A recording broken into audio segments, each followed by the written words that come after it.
Welcome. I'm E.G. Marshall, major domo of this mansion of the mysterious and the macabre.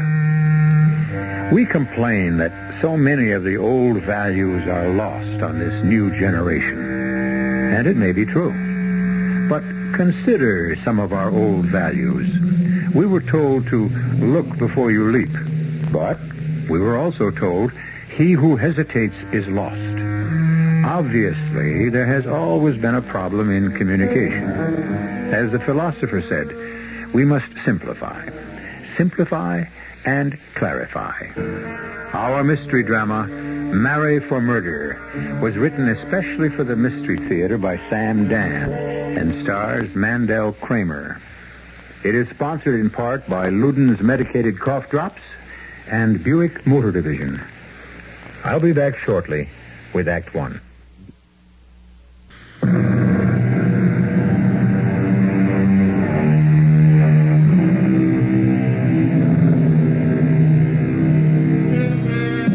All of us are looking for something, and if we want it badly enough, perhaps we might visit the office of James Kellogg. James is a private detective, and he specializes in finding things for people. On a philosophical level, we might speculate, to whom does Jim go when he has to find something for himself? Well, where does a doctor go when he needs an operation? What does a barber do when he wants a haircut? Anyhow, I've been described as a private detective, and right off, I would like to straighten everybody out on some basic facts. Fiction has made a pretty good thing out of my profession. You know, the luscious blonde with the inviting eyes who enters the office all afire with passion. I don't get cases like that. I don't get sapped on the skull and wake up in the arms of a gorgeous redhead. You want to know what I get? I usually get what just walked into my office this morning. Fat and 50-ish. And what do you think her problem is? I want you to know, Mr. Kellogg, I investigated you thoroughly before coming here. As indeed you should, Mrs. Melvin. An influential member of the family personally discussed the matter with the district attorney and asked him to recommend someone. Your name was suggested. Now that you're here, I shall explain exactly why we deemed it advisable to engage a private eye. One moment, Mrs. Melvin. I am not a private eye. I am a private detective or a confidential investigator. Please continue. Here is our problem. Our problem? I am acting for the family, my two brothers and myself. We decided this would be the wisest course of action. We have a sister who is about to make a dreadful mistake. Yes? Anne's husband died a year ago. He was in the hardware business and left a large amount of money. How large? Is that germane to this discussion? One never knows. After taxes, $2 million. That's large. Continue. Anne intends to marry again. This is the dreadful mistake? Yes. Well, how old is your sister? Oh, just 40. Well, isn't she mature enough to know what she's doing? Oh, she's a babe in the woods. She's always led a sheltered life. She knows nothing of the world. Mm-hmm. And, of course, the man in question is younger than your sister. How did you know? Well, Mrs. Melvin, this is not a unique situation. Well, the family wants this thing broken up. Why? Because you're afraid her money will go to her new husband and not be available to you? Now, see here, Be realistic. How can I or anybody break up this romance if she's determined to marry him? By exposing him for what he is. What is he? A thief. A confidence man. Well, if you know this, then he's already been exposed. But that's just it. We don't know it for a fact. Then how can you say it? Because it's true, it must be true. Why? A fellow like him, smooth, sneaky. Oh, and he seems so much younger. Is your sister attractive? That is not the point. Walter Jones is too glib. That's his name, Walter Jones? Yes. What does he do? Oh, he says he's come to town to open a sales office. What kind of sales office? Well, I don't know. He's obviously a swindler and a sharper. And if so, he must have been in trouble with the law at one time or another. Have you discussed this with your sister? Oh, she's so thoroughly infatuated she won't listen to a single word against him. But if you could come up with solid evidence of a criminal record, I am convinced we could nip this thing in the bud. Well, suppose he has no criminal record. Impossible. One look at his face. It could take a great deal of my time and your money to find out. I consider that money well spent. It's an investment in my dear sister's happiness. On the other hand, even if this evidence does exist, it may not do you any good. What do you mean? Well, suppose your sister's so much in love with this man that she decides to marry him anyhow. You just find that evidence. Well, I'll need... I know what you'll need. I've prepared a sheet of paper listing this infamous person's address, the places he frequents, and so on. Here's his photograph. It's an excellent likeness. You've come well prepared. I'm paying you for your time. I won't have you waste one single moment. I expect a detailed report of your progress. That's one thing you can be sure you'll get out of all this, Mrs. Melvin. A report. A nice, neat, concise, leather-bound report.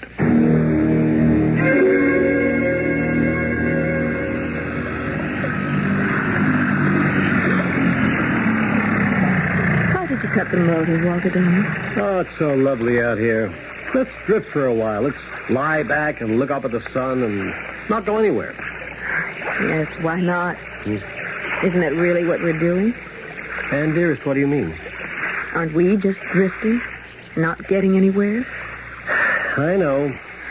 Let's get married. I want that, dear, more than anything in the world. Well, then why don't we get married tomorrow? Where? Anywhere. There are enough judges, clergymen. No, dear.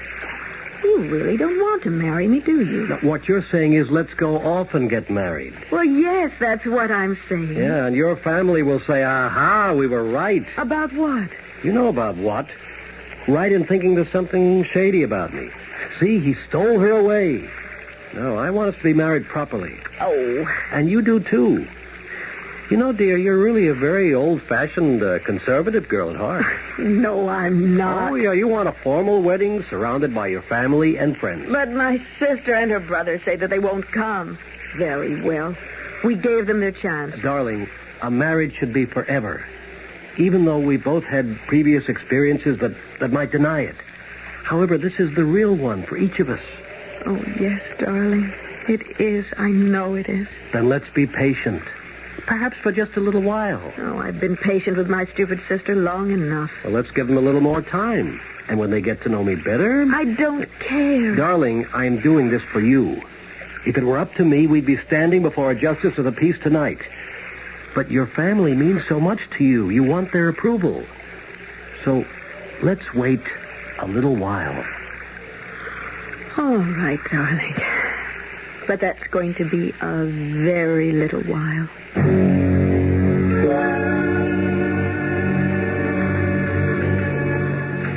Greetings, Lieutenant. What can I do for you, James? Well, I'm looking for a baddie. That is, he may be. Walter Jones. The name ring a bell?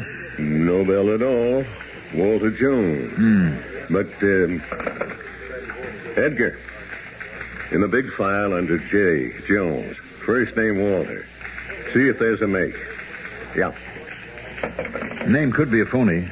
What's he supposed to have done? Well, I don't know what he's done exactly, Lieutenant. I only know what he wants to do. He wants to get married. Has that become a crime? Well, maybe it ought to be. Outraged prospective in-laws, blushing bride with $2 million clutched in her hand like a lollipop. And friend Walter out to snatch it away from her. Well, some guys have all the luck. Lieutenant Martin. Yeah, Edgar? Oh, thanks. Sorry, James. How about the listing from the Federals? A blank. And Edgar checked the all states wanted folder, too. Well, can we cross-file him, Lieutenant? It means we'll have to look at a lot of pictures. Well, you might want him one day yourself. Now, what's this guy's M.O.? Well, if he has one, he's a confidence operator. Makes a habit of marrying wealthy widows. This mugshot here on the file. Here's your guy in the picture. Walter Jones. It's his real name. Age 33. Did 2 years for stock swindle. That's the only rap they ever got him on. But look at what he beat. Yeah. Suspicion of homicide. Carolyn Jones, wife. Released lack of evidence. Tried for murder. Julia Jones, wife. Acquitted. Yep. And now does the mad wife killer strike again? And Lieutenant, suspicion will get us nowhere. And the time that he was tried for it, he beat it. I don't know what we can do. The fraud thing he's already paid for. The suspicious stuff... Neither here nor there. Legally, he's innocent. So he cannot be arrested. He can't be stopped. I'm not out for an arrest, Lieutenant. All my client sent me to the store for was information, and I got it. Thanks, Lieutenant. And thank your department for your courtesy and cooperation.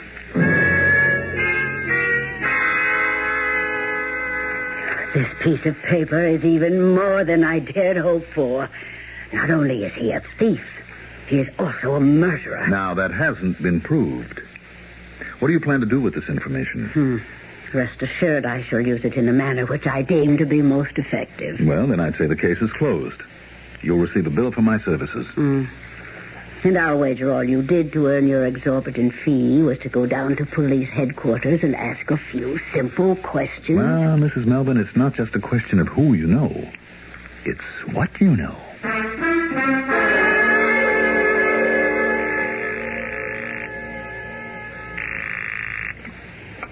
Hello? Phyllis? Oh, yes, Anne, dear. How are you? Phyllis, I want to invite you to my wedding. Do you? Now, I don't want you to go into an entire 3-act play about it. Walter and I intend to be married this coming Sunday at St. Maurice's at 4. You and the rest of the family can come and give us your blessing, or not, as you see fit. I asked you. Darling, what makes you think we wouldn't come? Phyllis, what are you saying? 4 o'clock? Of course we'll be there. And then we'll have a reception at my house. Phyllis. And, darling, I'm so happy for you. Now, let me call everyone. Goodbye, dear. I'll talk with you later. What do you think of that? What is it, Anne? They're coming. My family is actually coming. All of them? Roy and Bob, everyone. Phyllis calls us shot. I told you they'd see the light eventually. Now, aren't you glad we didn't run off somewhere and have this most meaningful and beautiful ceremony performed among strangers? You were right, dear. You're always right. Stick to your own point of view, dear. Eventually, people come around. Oh, Walter, I don't know what I'd ever do without you. Don't worry, Anne, darling. You'll never be without me.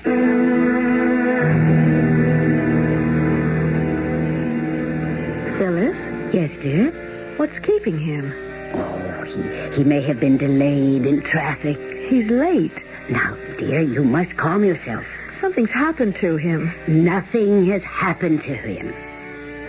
You did something to him. Me?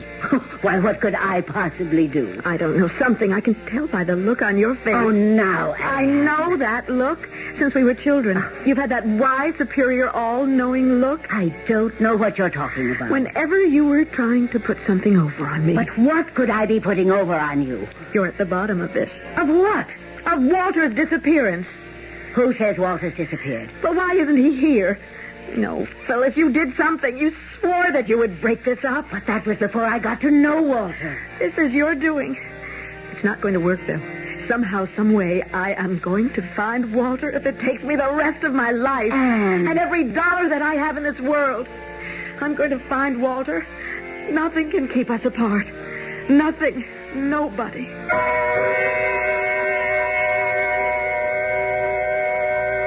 Well, there's a ringing endorsement for you. But what did happen to Walter Jones? You know perfectly well he's not going to show up at the church. But why not? Assuming the information on him in the police files is correct, isn't that his thing? Doesn't he marry rich women? Obviously, we have a lot of ground to cover, and the second act will be with you in just a few moments.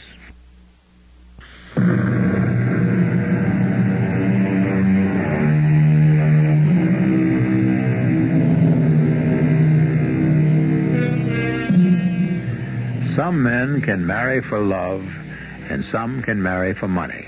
And happy is he who can marry for both. Walter Jones, now. He appeared to be in an ideal situation. He seemed to be in love with Anne, and 7 figures are required to describe Anne's fortune. So why did Walter leave Anne at the church? What does Private Investigator Jim Kellogg think? I didn't think anything about it, if you must know. Actually, as far as I was concerned, the case was closed. I'd already forgotten Walter Jones and Mrs. Melvin and her sister Anne until one morning when my secretary came into my office. In case the mention of the word secretary causes you to conjure up certain romantic fantasies, I must disappoint you again. My secretary wears pince-nez glasses and has snow-white hair, and the only reason I hired her is because she is the most efficient human being I ever encountered. Yes, Mrs. Haskell. And Mrs. Trainor's here to see you. Oh, in reference to what? I believe it will concern a missing person, but I am somewhat puzzled. You puzzled, Mrs. Haskell, by what? Her face. It seems quite familiar, but I just don't know why. Mrs. Trainor entered my office. Looking at her, I'd say she was somewhere between 35 and 40. And still looking at her, I'd say she was one of the most attractive women I'd ever met. But that was beside the point. Mrs. Haskell was right. There was something strangely familiar about this woman, but I couldn't place it either. I don't know how I feel about all this, Mr. Kellogg. What do you mean? I was walking down the street, and it started to rain. I stepped into the lobby of this building just to get out of the wet, and I glanced at the directory, and there was your name, James Kellogg, private investigator. And right then and there, I said to myself, why shouldn't I hire a private detective? Why do you feel you need one? I'm terribly worried. My fiancé has disappeared. Yes? I don't know what more I can tell you. How long's he been gone?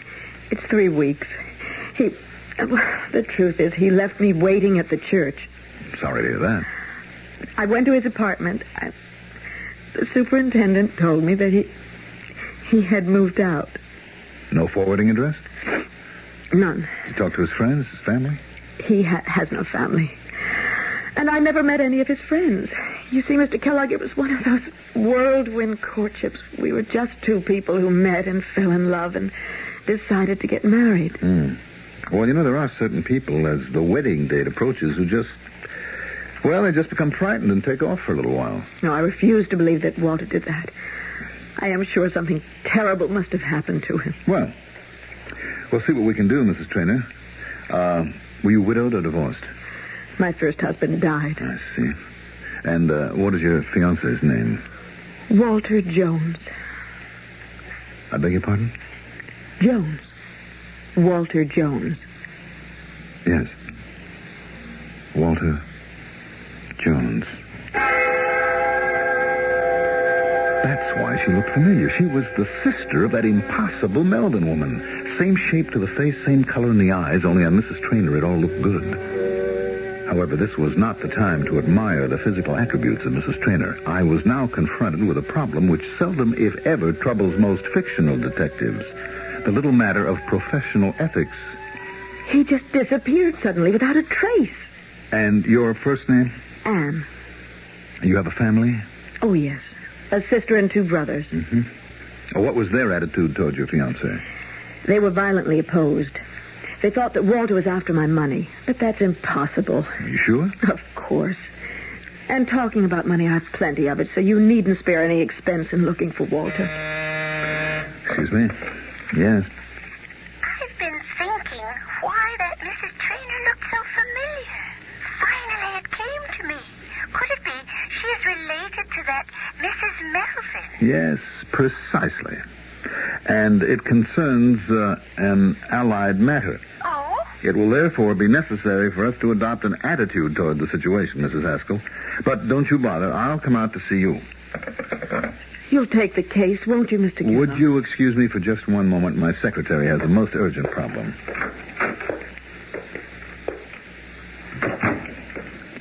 Guess what she wants? I would assume she wants you to find her fiancé. Obviously, her sister, Mrs. Melvin, didn't tell her that she hired me earlier to dig up Walter's past, nor any of the specifics of that past either, or she would have mentioned it. The question is, can I accept Mrs. Trainor as a client? Why not? Well, wouldn't that be the same thing as working both sides of the street? But not at the same time. Mrs. Melvin hired me to break up the marriage. Did she? Well, maybe not. I mean, I never agreed to do that. Oh, of course not. How could you? All I was required to do was to secure certain information concerning Walter Jones. Exactly.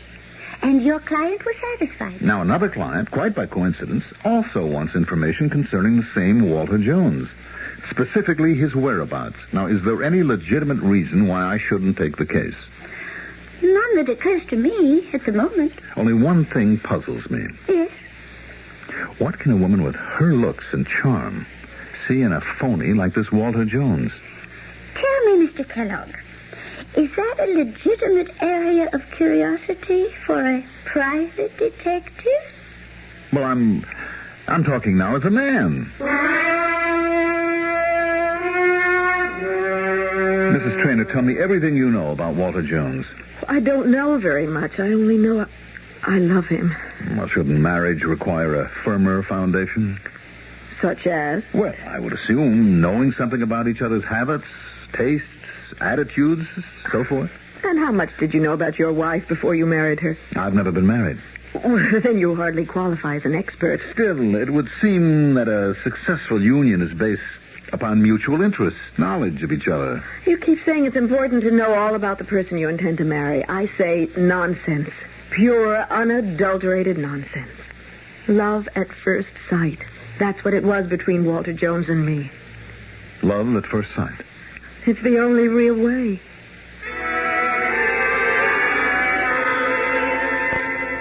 Mr. Kellogg, have you begun work on Mrs. Traynor's case yet? Yes, Mrs. Haskell, I have. Well, do you suppose you have any operational reports for me to type?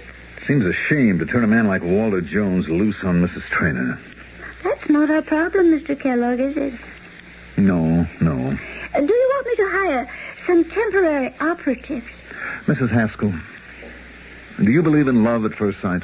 Oh, I remember 45 years ago, I was standing on a street corner. A young man drove past and splashed mud all over my legs. I didn't think women showed their legs in those days. I had lifted my skirt to step over the puddle. The young man apologized profusely. We looked at each other. Then and there, we knew. We both knew. Does that answer your question? I'll be leaving town for several days, Mrs. Haskell. With whom did you fall in love at first sight? Now, that is a ridiculous question.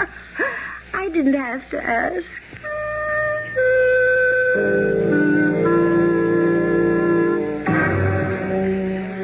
Sergeant, I understand about 7 years ago you were the arresting officer in the Julia Jones murder case? Yeah.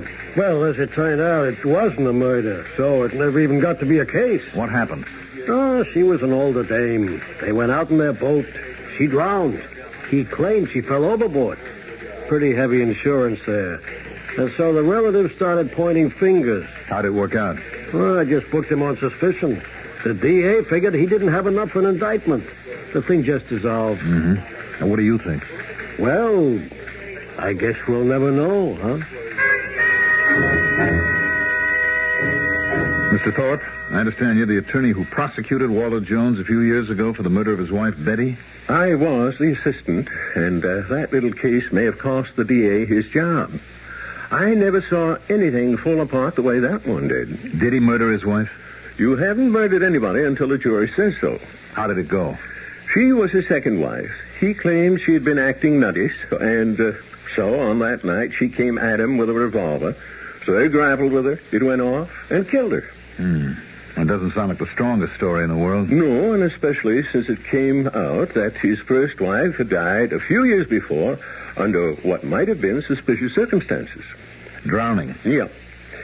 Well, my ex-boss, the DA, was politically ambitious. He saw a chance to get publicity. He figured there'd be no trouble getting a verdict of first-degree murder, considering Walter Jones' past record. Well, what went wrong? Everything. Turned out the wife had been psychotic. She had threatened to kill him in front of witnesses.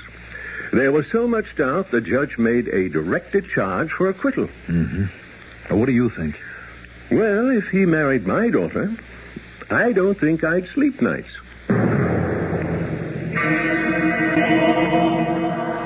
Well, Mr. Kellogg, what have you discovered? I've discovered that we can't take a chance. Oh, on what? No, that should be on whom? On Mr. Walter Jones. How do you mean? mean that? He may or may not be a murderer. He may or may not have murdered his previous wives for their money. Is this what your client is paying you to find out? I was under the impression she wanted you to find him. And if I do, she'll marry him. Oh, it's a free country. But I can't take that chance. I mean, suppose he kills her, too. She's very rich. Well, why not show her the record? Now, that won't stop her. She'll say he's being framed. Then what do you propose to do? I don't know. She's a woman who has a terrific sense of loyalty. Then why not drop the case? No, I couldn't do that. Why not? Because she'd just go somewhere else, find somebody else to find Walter Jones. Well, what happened to Walter Jones? No, he'll turn up. What makes you so sure? Anyway, right now, I have a really pressing problem. Oh, what? When it suits his purpose, Jones will show up to marry Ann Traynor. There's only one way I can save her. How? I have to make her forget Walter Jones. Once again, Mr. Kellogg. How? How? Well, there's only one way. By making her fall in love with me.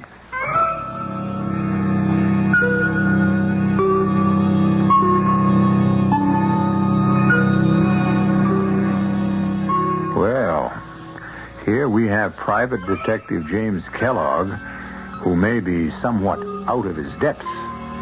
From what you know of him, he's not the swashbuckling romantic hero. And yet, he is proposing a most swashbuckling romantic ploy.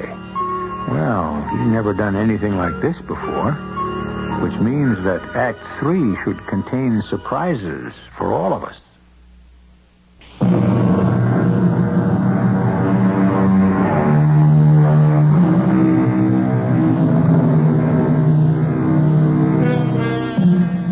There is always the conflict between desire and duty.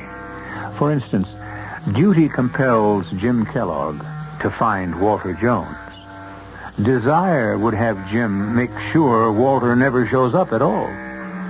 Most people finally decide to yield to desire or heed the call of duty. Jim, on the other hand, has decided to do both, which means he will try to find Walter Jones and not find him at the same time. I'm not really sure I heard what you said, Mr. Kellogg. I said I would make Mrs. Traynor fall in love with me, Mrs. Haskell. Is that an ethical procedure, Mr. Kellogg? How can I permit her to marry Walter Jones? He may be a killer. Why don't you give her the facts and allow her to make her own decision? Being a woman, she'd only be confused. Really, Mr. Kellogg? Oh, I meant nothing deprecatory. I have every respect for a woman's intellectual capacity. Oh, thank you, sir. But a woman in love is a strange creature. That's because love itself is not a rational state. A revelation of the facts would only make her fall more deeply in love with Walter Jones. Why? Because it'd also give her a chance to be a martyr. She could say, you see, the whole world is against him, but I shall stand by him. From a practical point of view, Mr. Kellogg, how do you intend to make Mrs. Traynor fall in love with you? Well, I hadn't thought about that, but... There are several difficulties you would have to overcome. For instance? Well, Walter Jones is quite tall. You are, average. Height isn't everything? Mr. Jones is strikingly handsome. Whereas you... Well, people are like fruit. It's not the outer husk or the shell, it's the kernel, the meat, the true substance inside. Well, from the conversations I have had with Mrs. Traynor, I understand Walter Jones talks beautifully and romantically. Mrs. Haskell, Mrs. Traynor will fall in love with me because it's the right thing for her to do.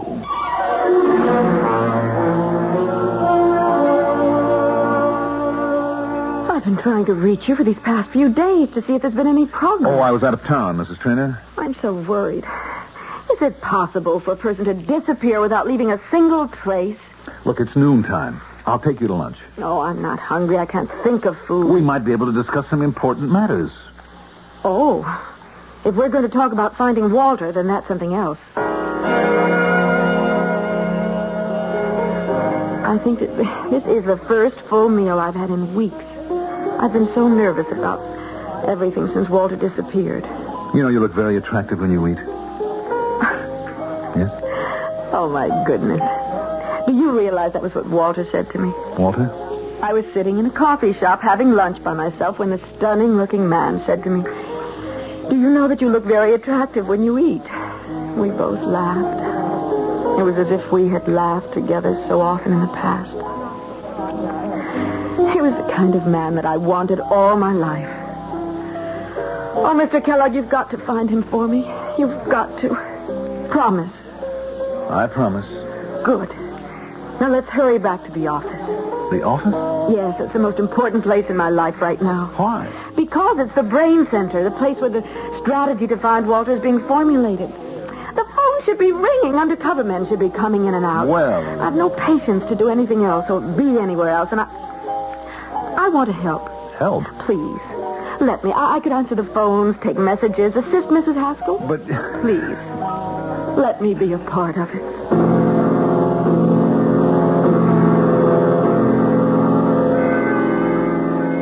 I see I have an assistant. What can I do? She's the client. How is your campaign coming? Which campaign? The one that's supposed to make her fall in love with you. I don't know. Mr. Kellogg, my husband and I agreed that I would work here because we felt you were an unusually ethical man. Well, I try. Is what you're doing now ethical? What do you mean? You are being paid to find Walter Jones. I'm looking for Walter Jones. I am your private secretary. If you're doing any investigating, it isn't apparent to me. Well, what should I be doing? You should be out looking for Walter Jones. Well, by the same token, I could be in looking for Walter Jones. There is every possibility that he is a murderer. And I can understand your feelings. But you should confess to her. Mrs. Haskell, I'm doing this my own way. And it's the only way that has a chance of success. And what is that way? It's a line of investigation that has to be kept confidential. Even from you. I hope you understand. Oh, I understand. It probably has to be kept confidential because it doesn't exist.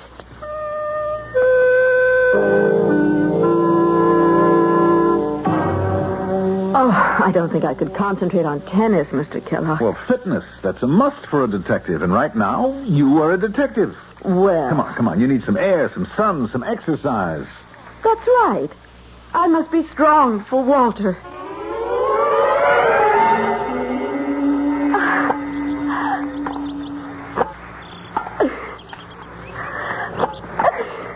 That's out. Yep. I guess it was. That's game.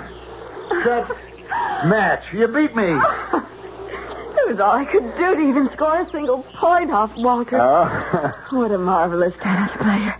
And he had a killer instinct. He did, huh? Even if he was playing with me, he couldn't let up. He had to play all out all the time. Tell me about Walter's killer instinct. You know anything about his past? Oh, I don't care about his past. He was honest with me. He told me he'd been married twice before. Mm-hmm. What else did he tell you? Not important. Well, suppose it should turn out that he hadn't led a very exemplary kind of life. That's a very stuffy way of putting it. That's exactly how my late husband Edgar would have said it. Oh? Mr. Kellogg, if only you could learn how to relax. You and men like Edgar. Why don't you call me Jim? Oh, no. You're the Mr. type. The correct, formal, proper Mr. type.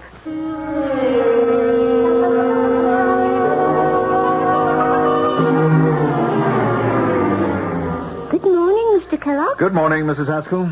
I don't mind telling you that however lofty your motives, I thoroughly disagree with your tactics in this case. Ordinarily, I would have resigned in protest. I assure you, Mrs. Haskell. However, sir, you are about to receive your comeuppance. What do you mean? Mrs. Traynor is waiting in your office. Hmm? And I would say she appears to be somewhat miffed. Miffed? Surely you knew you were headed for trouble? Well, sir, it has finally arrived. What are you talking about? Why don't you ask her? Good morning, Mrs. Traynor. Mr. Kellogg, may I have the bill for your services rendered to date? Why, Mrs. Traynor? You've been very pleasant. You've taken me to lunch, to dinner, to tennis, golf, theater. You've done everything but look for Walter Jones. But I have been looking Oh, for... please. I was married to a businessman for over 20 years. I know when things are being done in a businesslike fashion. No work has been done in this office on Walter Jones. There have been no phone calls, no reports. It dawned on me that you're not looking for Walter.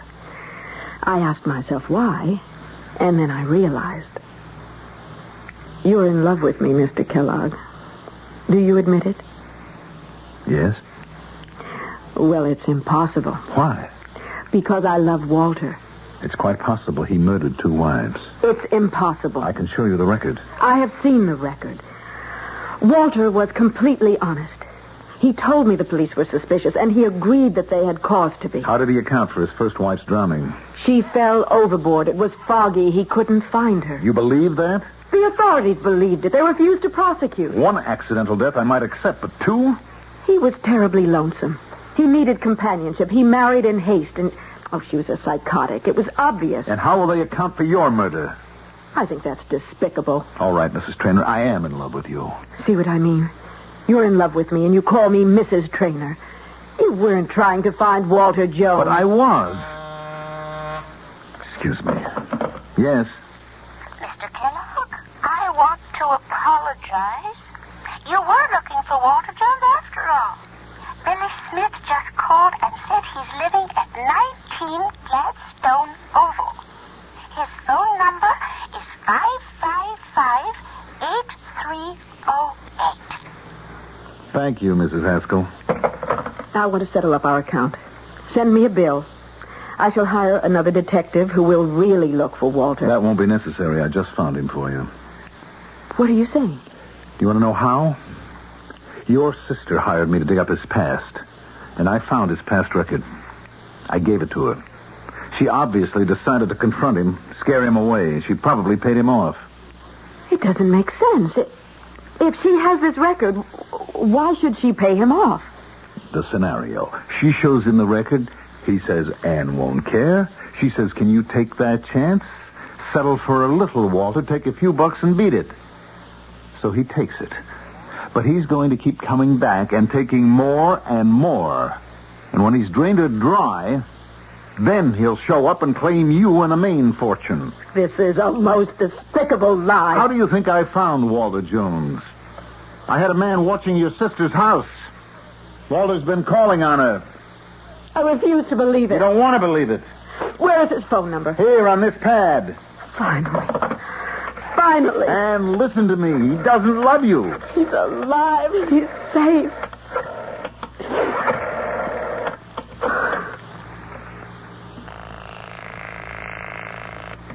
Hello?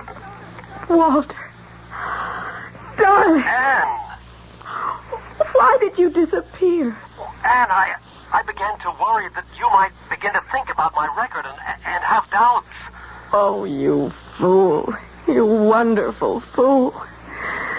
Do you love me? Oh, Anne, I love you so much. Please come to my apartment. I'll be home in 20 minutes. I love you. I am so grateful to you, Mr. Kellogg. Send me the bill. He doesn't love you. He does. I can prove it. How could you prove such a thing? It's impossible. You don't want me to prove it. It can't be done. Walter and I are completely in love. All right, you're afraid, and I don't blame you. What would I be afraid of? Afraid to put his love to the test. What test? I say that all he wants is your money, and I propose a test that can prove it. But you're afraid. Now, I am sick and tired of the cynicism showed by you and my sister and my brothers. And everybody who wants to brand Walter Jones for life. I'd like to wipe that self-righteous smirk right off your face. You know, if you have a legitimate way to put his love to the test, I'll give you the chance to go wrong.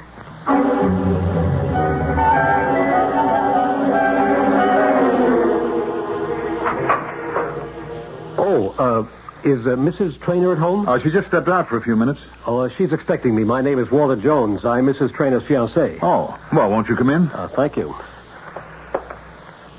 Are you a friend of Anne's? I'm afraid she wouldn't think so. Actually, I've been appointed a receiver by the court. What did you say? Well, since you're Mrs. Traynor's fiancé, surely you should know what's going on. Say, what is going on?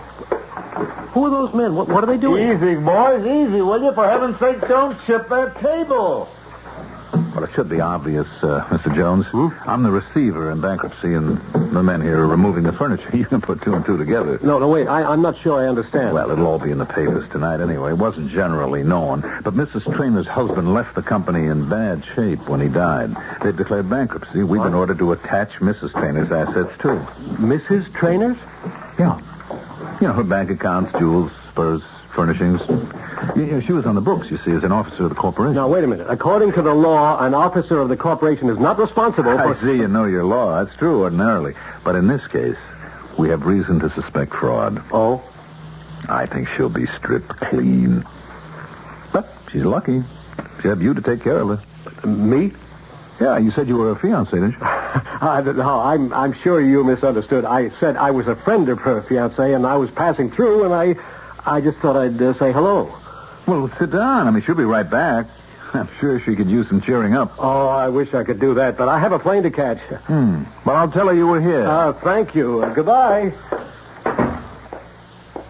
Jim. Walter Jones dropped by to say hello. So I heard. I'm sorry. You win. And they've won the battle. Lost the war. No. When I saw the two of you side by side, I realized that I was really very happy with my first husband. I'm not a very exciting guy, Anne. Well, at least I can be sure of one thing. You'll never kill me for the insurance. And no woman who married Walter Jones could ever make that statement.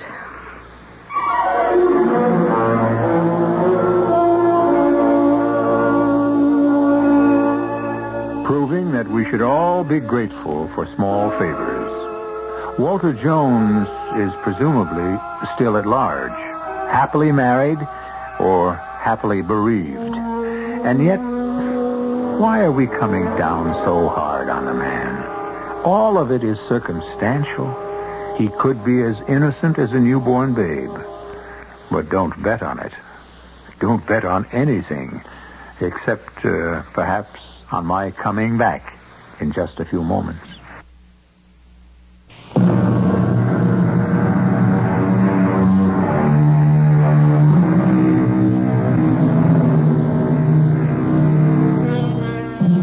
We look down, perhaps, on a beautiful girl who marries an older man for his money. But do we ever stop to consider why he marries her?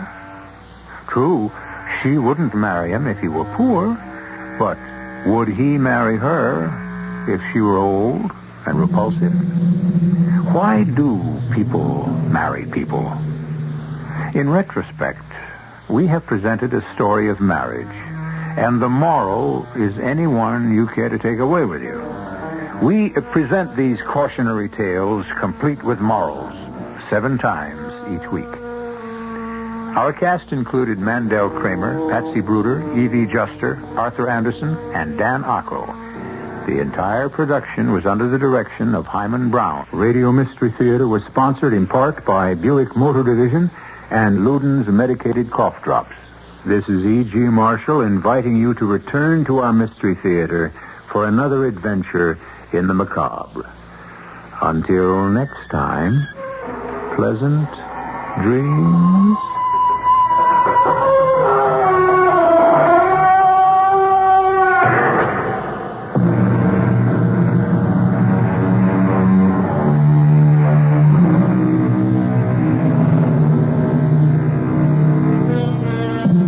Tonight's WOR Mystery Theater was brought to you in part by ShopRite Supermarkets, where you get a lot more for a little less.